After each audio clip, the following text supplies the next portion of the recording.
ਸਤਿ ਸ੍ਰੀ ਅਕਾਲ ਬੱਚਿਓ।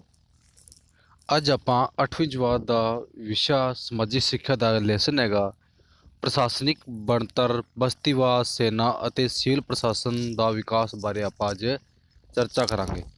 ਬੱਚਿਓ ਤੁਸੀਂ ਧਿਆਨ ਨਾਲ ਸੁਣਨਾ ਹੈਗਾ ਕਿਉਂਕਿ ਇਹਦੇ ਹੇਠਾਂ ਅਭਿਆਸ ਦੇ ਜਿਹੜੇ ਕੁਐਸਚਨ ਆਨਸਰ ਹੈਗੇ, ਜੇ ਤੁਸੀਂ ਢੰਗ ਨਾਲ ਸੁਣੋਗੇ ਤਾਂ ਉਹ ਕੁਐਸਚਨ ਆਨਸਰ ਤੁਸੀਂ ਚੰਗੀ ਤਰ੍ਹਾਂ ਤੁਸੀਂ ਯਾਦ ਕਰ ਪਾਓਗੇ। ਤਾਂ ਬੱਚਿਓ ਆਪਾਂ ਗੱਲ ਕਰਦੇ ਹਾਂ, ਸਭ ਤੋਂ ਪਹਿਲਾਂ ਜਿਹੜਾ ਸਾਡਾ ਭਾਰਤ ਸੀਗਾ ਅੰਗਰੇਜ਼ਾਂ ਦੇ ਗੁਲਾਮ ਰਿਹਾ ਸੀਗਾ। ਅੰਗਰੇਜ਼ਾਂ ਦੀ ਕੰਪਨੀ ਸੀਗੀ ਈਸਟ ਇੰਡੀਆ ਕੰਪਨੀ। ਉਹਨਾਂ ਨੇ ਸਾਡੇ ਭਾਰਤ ਵਿੱਚ ਸਭ ਤੋਂ ਪਹਿਲਾਂ 1600 ਈਸਵੀ ਵਿੱਚ ਵਪਾਰ ਕਰਨ ਵਾਸਤੇ ਆਏ ਸੀਗੇ। ਉਹਨਾਂ ਨੇ ਵਪਾਰ ਸਾਡੇ ਭਾਰਤ ਵਿੱਚ ਇੰਨਾ ਜ਼ਿਆਦਾ ਫੈਲਾ ਲਿਆ ਕਿ ਉਹਨਾਂ ਨੂੰ ਇਸ ਵਪਾਰ ਵਿੱਚ ਫਾਇਦਾ ਹੋਣ ਲੱਗਿਆ। ਤਾਂ ਉਹਨਾਂ ਨੇ ਕੀ ਕੀਤਾ, ਉਹਨਾਂ ਨੇ ਭਾਰਤ ਵਿੱਚ ਅਲੱਗ-ਅਲੱਗ ਥਾਵਾਂ 'ਤੇ ਆਪਦਾ ਅਧਿਕਾਰ ਜਮਾ ਲਿਆ।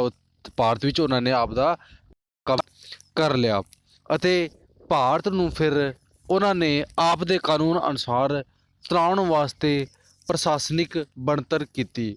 ਜੋ ਪ੍ਰਸ਼ਾਸਨਿਕ ਬਣਤਰ ਕੀ ਹੁੰਦੀ ਹੈ, ਜਿਵੇਂ ਆਪਾਂ ਪਿੰਡਾਂ ਵਿੱਚ ਰਹਿੰਦੇ ਹਾਂ, ਪਿੰਡ ਦਾ ਮੁਖੀਆ ਕੌਣ ਹੁੰਦਾ ਹੈਗਾ? ਸਰਪੰਚ।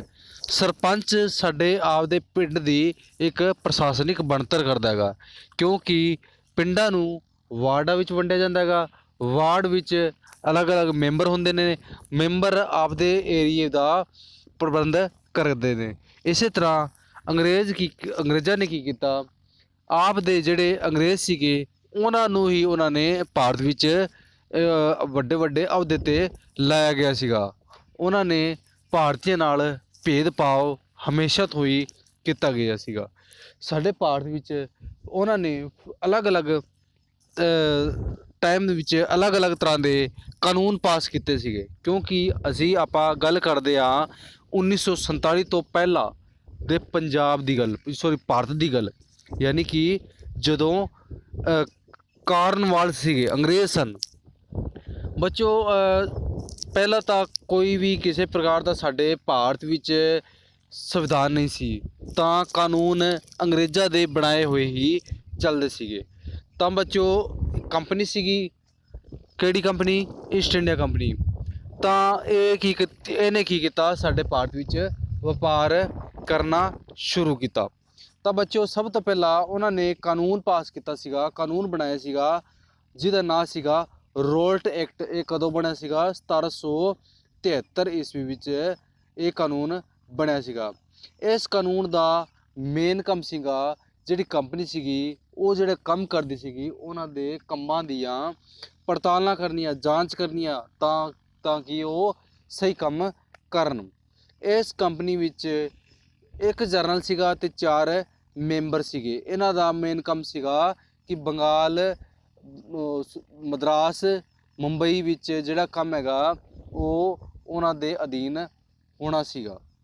ਸੈਕੰਡ ਸੀਗਾ, ਇਹਨਾਂ ਨੇ ਜਿਹੜਾ ਕਾਨੂੰਨ ਪਾਸ ਕੀਤਾ ਸੀਗਾ ਪਿਟਸ ਇੰਡੀਆ ਐਕਟ 1784 ਵਿੱਚ। ਇਹਨਾਂ ਨੇ ਇਹ ਕਾਨੂੰਨ ਪਾਸ ਕੀਤਾ ਤਾਂ ਜੋ ਕੰਪਨੀ ਕੀ ਹੈ, ਸਿਵਲ, ਸੈਨਿਕ ਅਤੇ ਆਰਥਿਕ ਕੰਮਾਂ ਉੱਤੇ ਕਾਬੂ ਪਾ ਸਕੀਏ। ਉਹਨਾਂ ਨੇ ਇਸ ਨੂੰ ਬੋਰਡ ਆਫ ਕੰਟਰੋਲ ਦੀ ਸਥਾਪਨਾ ਕੀਤੀ। ਬੱਚੋ ਇਸ ਬੋਰਡ ਆਫ ਕੰਟਰੋਲ ਵਿੱਚ 6 ਮੈਂਬਰ ਸਨ। ਉਹਨਾਂ ਨੇ ਰਾਜਨੀਤਿਕ ਪ੍ਰਬੰਧ ਨਾਲੋਂ ਅਲੱਗ ਕੀਤਾ। ਇਸ ਵਿੱਚ ਵਪਾਰ ਸੀਗਾ ਰਾਜਨੀਤਿਕ ਪ੍ਰਬੰਧਾਂ ਨਾਲੋਂ ਅਲੱਗ ਕਰ ਦਿੱਤਾ ਸੀਗਾ। ਉਸ ਤੋਂ ਬਾਅਦ ਬੱਚਿਓ ਚਾਰਟਰ ਐਕਟ ਸੀਗਾ 1833 ਈਸਵੀ ਵਿੱਚ। ਉਸ ਨੇ ਇਸ ਐਕਟ ਵਿੱਚ ਕਿਹਾ ਸੀਗਾ ਕਿ ਕੰਪਨੀ ਦਾ ਜਿਹੜਾ ਵਪਾਰ ਸੀਗਾ ਉਹ ਛੱਡ ਕੇ ਤੁਸੀਂ ਕੀ ਕੰਮ ਕਰਨਾ ਹੈਗਾ, ਸਾਰਾ ਧਿਆਨ ਪ੍ਰਸ਼ਾਸਨ ਵੱਲ ਲਾਉਣਾ ਹੈਗਾ, ਤਾਂ ਜੋ ਪ੍ਰਸ਼ਾਸਨ ਸਹੀ ਢੰਗ ਨਾਲ ਚੱਲ ਸਕੇ। ਉਸ ਤੋਂ ਬਾਅਦ ਬੱਚਿਓ ਇੱਕ ਹੋਰ ਕਾਨੂੰਨ ਪਾਸ ਕੀਤਾ ਸੀਗਾ ਜਿਹਦਾ ਨਾਮ ਸੀਗਾ ਚਾਰਟਰ ਐਕਟ 1853 ਵਿੱਚ।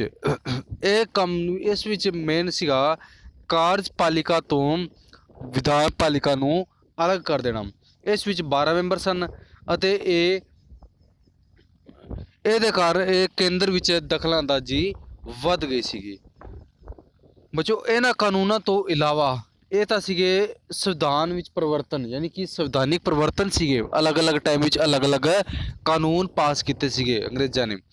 ਉਸ ਤੋਂ ਬਾਅਦ ਸਾਡੇ ਭਾਰਤ ਵਿੱਚ ਪ੍ਰਸ਼ਾਸਨਿਕ ਸੰਗਠਨ ਯਾਨੀ ਕਿ ਪ੍ਰਸ਼ਾਸਨ ਨੂੰ ਚਲਾਉਣ ਵਾਸਤੇ ਅੰਗਰੇਜ਼ਾਂ ਨੇ ਕੀ ਕਿਸ ਤਰ੍ਹਾਂ ਦਾ ਸੰਗਠਨ ਕੀਤਾ ਸੀਗਾ, ਤਾਂ ਉਹਨਾਂ ਨੇ 4 ਸੰਸਥਾਵਾਂ ਬਣਾਈਆਂ ਸਨ।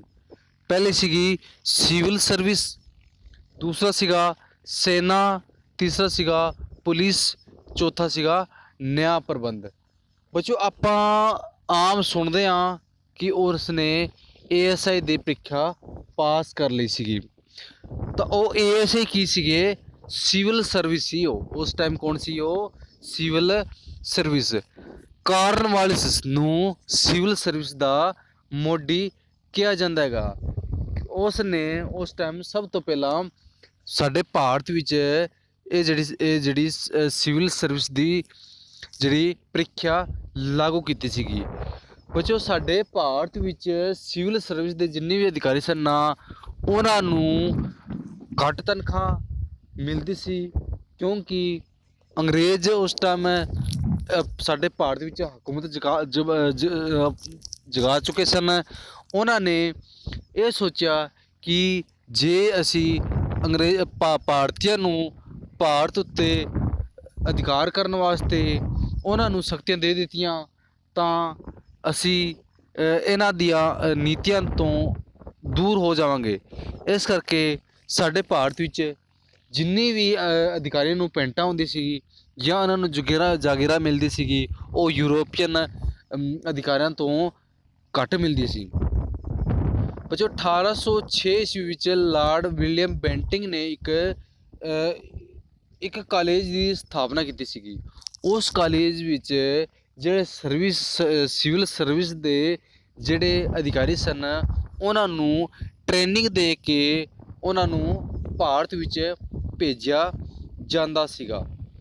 ਬੱਚੋ 1833 ਈਸਵੀ ਵਿੱਚ ਉਹਨਾਂ ਨੇ ਕਿਹਾ ਕਿ ਭਾਰਤੀਆਂ ਨੂੰ ਬਿਨਾਂ ਕਿਸੇ ਲਿੰਗ, ਧਰਮ, ਜਾਤੀ ਦੇ ਆਧਾਰ 'ਤੇ ਉਹਨਾਂ ਨੂੰ ਰੱਖਿਆ ਜਾਵੇਗਾ, ਕਿਸੇ ਪ੍ਰਕਾਰ ਦਾ ਵਿਤਕਰਾ ਨਹੀਂ ਕੀਤਾ ਜਾਵੇਗਾ।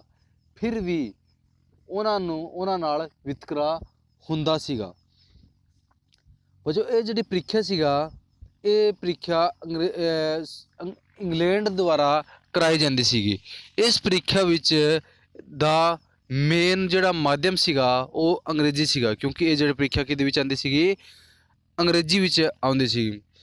ਇਸ ਪ੍ਰੀਖਿਆ ਵਿੱਚ ਬੈਠਣ ਵਾਸਤੇ ਨਿਸ਼ਚਿਤ ਜਿਹੜਾ ਸਾਲ ਸੀਗੇ ਉਹ 22 ਸਾਲ ਕੀਤੇ ਗਏ ਸੀਗੇ।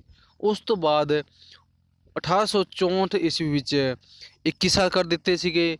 1876 ਵਿੱਚ 19 ਸਾਲ ਕਰ ਦਿੱਤੇ ਸੀਗੇ। ਅਤੇ ਬੱਚਿਓ ਤੁਹਾਨੂੰ ਪਤਾ ਹੈ 1863 ਵਿੱਚ ਇਹ ਜਿਹੜੀ ਪ੍ਰੀਖਿਆ ਹੋਈ ਸੀਗੀ ਨੇ, ਇਸ ਪ੍ਰੀਖਿਆ ਵਿੱਚ ਸਭ ਤੋਂ ਪਹਿਲਾਂ ਭਾਰਤੀ ਕੌਣ? ਸਭ ਤੋਂ ਪਹਿਲਾਂ ਭਾਰਤੀ ਸੀਗਾ ਸਤਿੰਦਰ ਨਾਥ ਟੈਗੋਰ ਨੇ ਇਸ ਪ੍ਰੀਖਿਆ ਨੂੰ ਸਫਲਤਾਪੂਰਵਕ ਪਾਸ ਕੀਤਾ ਸੀਗਾ। ਤਾਂ ਬੱਚਿਓ ਧਿਆਨ ਨਾਲ ਸੁਣਨਾ ਹੈਗਾ ਵੀ ਇਹ ਜਿਹੜੀ ਪ੍ਰੀਖਿਆ ਵਿੱਚ ਪਹਿਲਾ ਭਾਰਤੀ ਸਤਿੰਦਰ ਨਾਥ ਟੈਗੋਰ ਨੇ ਪਾਸ ਕੀਤੀ ਸੀਗੀ। ਉਸ ਤੋਂ ਬਾਅਦ ਬੱਚਿਓ ਅਲੱਗ-ਅਲੱਗ ਟਾਈਮ ਵਿੱਚ ਅਲੱਗ-ਅਲੱਗ ਮੰਗਾਂ ਹੋਣ ਲੱਗੀਆਂ, ਕਿਉਂਕਿ ਇਹ ਜੋ ਪ੍ਰੀਖਿਆ ਹੁੰਦੀ ਸੀਗੀ ਇਹ ਇੰਗਲੈਂਡ ਵਿੱਚ ਹੁੰਦੀ ਸੀਗੀ।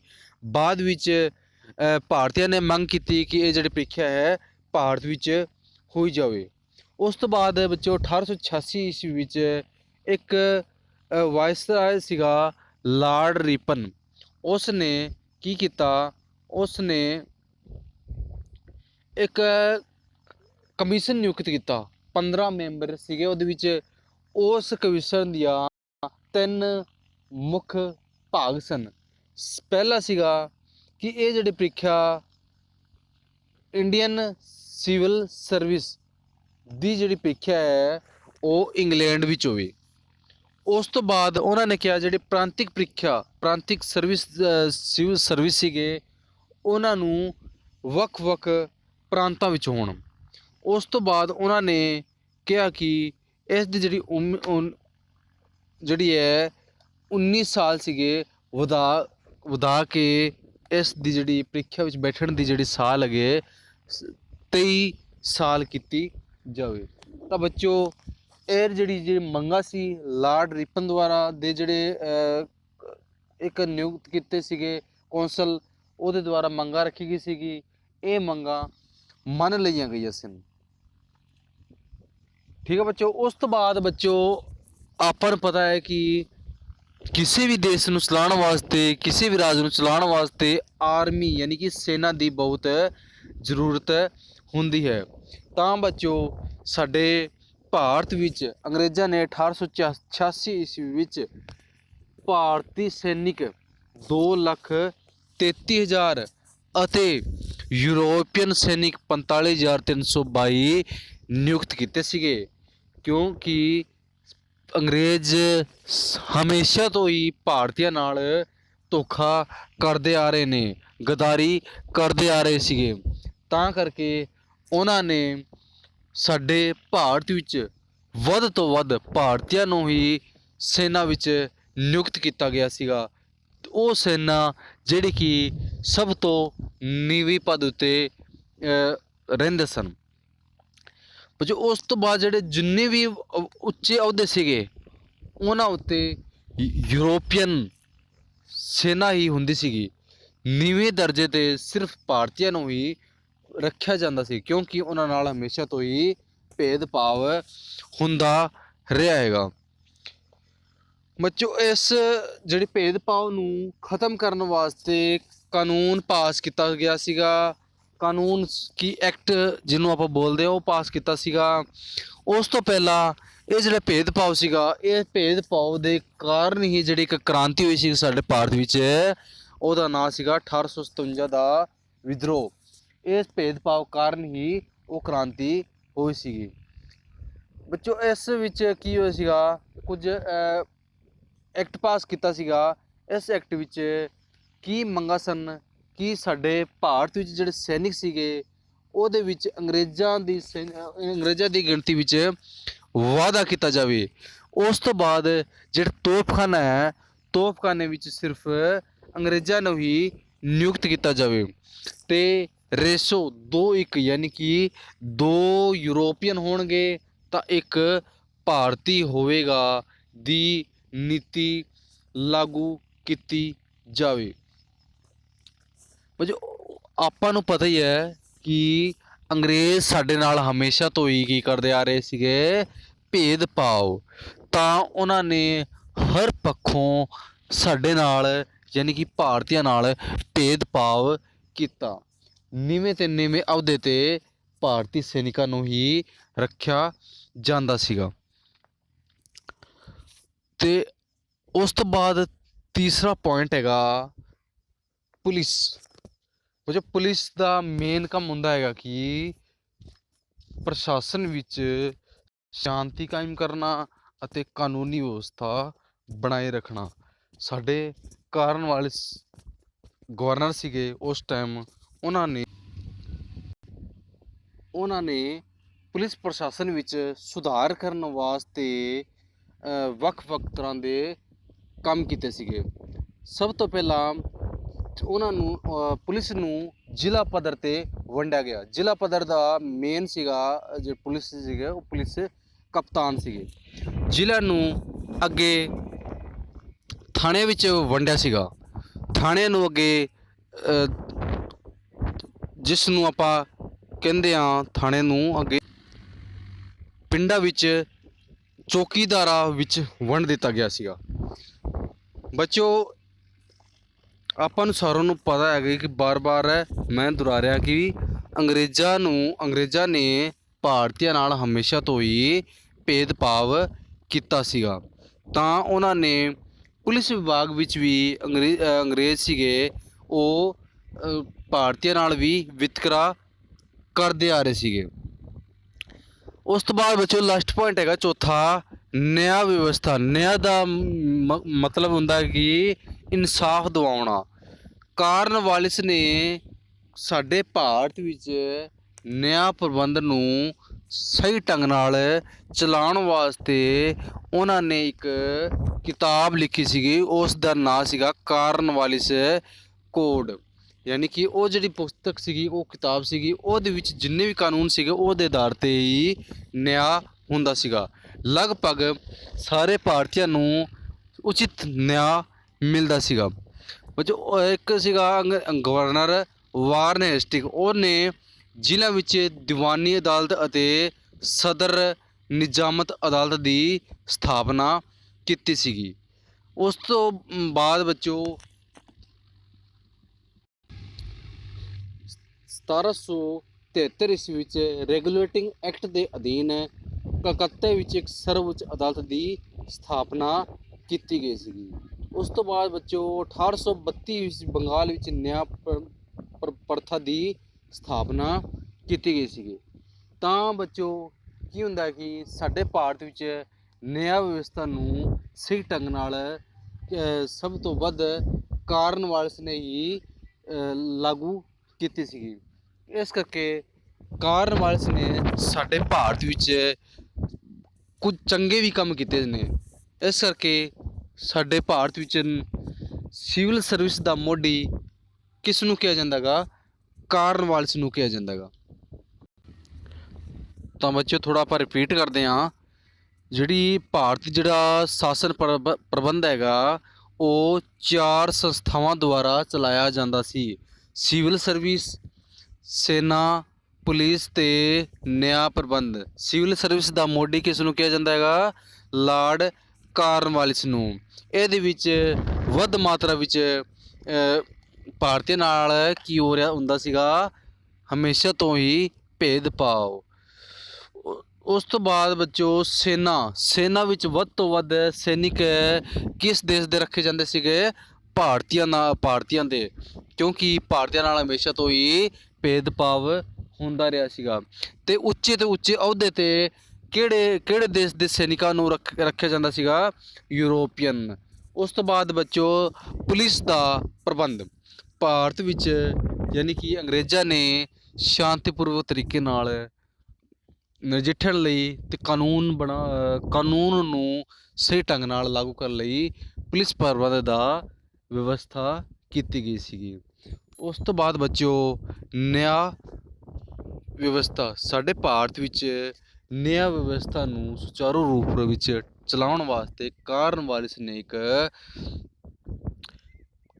ਕਿਤਾਬ ਲਿਖਾਈ ਸੀਗੀ, ਪੁਸਤਕ ਲਿਖਾਈ ਸੀਗਾ, ਜਿਸ ਦਾ ਨਾਂ ਸੀਗਾ ਕਾਰਨਵਾਲਿਸ ਕੋਡ, ਜਿਸ ਦੇ ਦੁਆਰਾ ਇੱਕ ਕਲਕੱਤੇ ਵਿੱਚ ਅਦਾਲਤ ਸੀਗੀ, ਸਰਵਉੱਚ ਅਦਾਲਤ। ਉਹਦੇ ਵਿੱਚ ਜਿਹੜਾ ਨਿਆਂ ਦਾ ਪ੍ਰਬੰਧ ਹੁੰਦਾ ਸੀਗਾ ਉਹ ਇਸ ਦੇ ਦੁਆਰਾ ਹੁੰਦਾ ਸੀਗਾ। ਬੱਚੋ ਮੈਨੂੰ ਉਮੀਦ ਹੈ ਕਿ ਤੁਸੀਂ ਇਹ ਜਿਹੜੀ ਤੁਹਾਨੂੰ ਲੈਸਨ ਕਰਾਇਆ ਮੈਂ ਸਮਝ ਆ ਗਿਆ ਹੋਵੇਗਾ। ਜੇ ਨਹੀਂ ਆਇਆ ਤਾਂ ਇੱਕ ਵਾਰ ਤੁਸੀਂ ਚੰਗੀ ਤਰ੍ਹਾਂ ਸਮਝਣਾ ਹੈਗਾ ਦੁਬਾਰਾ ਤੋਂ। ਉਸ ਤੋਂ ਬਾਅਦ ਉਸ ਦੇ ਥੱਲੇ ਅਭਿਆਸ ਦੇ ਕੁਐਸਚਨ ਆਨਸਰ ਹੈਗੇ ਉਹ ਤੁਸੀਂ ਲਿਖਣੇ ਹੈਗੇ ਬੱਚਿਓ। ਉਸ ਤੋਂ ਪਹਿਲਾਂ ਮੈਂ ਇੱਕ ਵੀਡੀਓ ਬਣਾਈ ਸੀਗੀ, 8ਵੀਂ ਜਮਾਤ ਦੇ ਲੈਸਨ ਸੀਗਾ ਕੁਦਰਤੀ ਸਾਧਨ। ਉਸ ਦਾ ਲਿੰਕ ਮੈਂ ਡਿਸਕ੍ਰਿਪਸ਼ਨ ਵਿੱਚ ਦਿੱਤਾ ਹੈਗਾ। ਤੁਸੀਂ ਉਹਦੇ ਉੱਤੇ ਕਲਿੱਕ ਕਰਕੇ ਕੁਦਰਤੀ ਸਾਧਨ ਦੇ ਬਾਰੇ ਤੁਸੀਂ ਯਾਦ ਕਰ ਸਕਦੇ ਹੋ।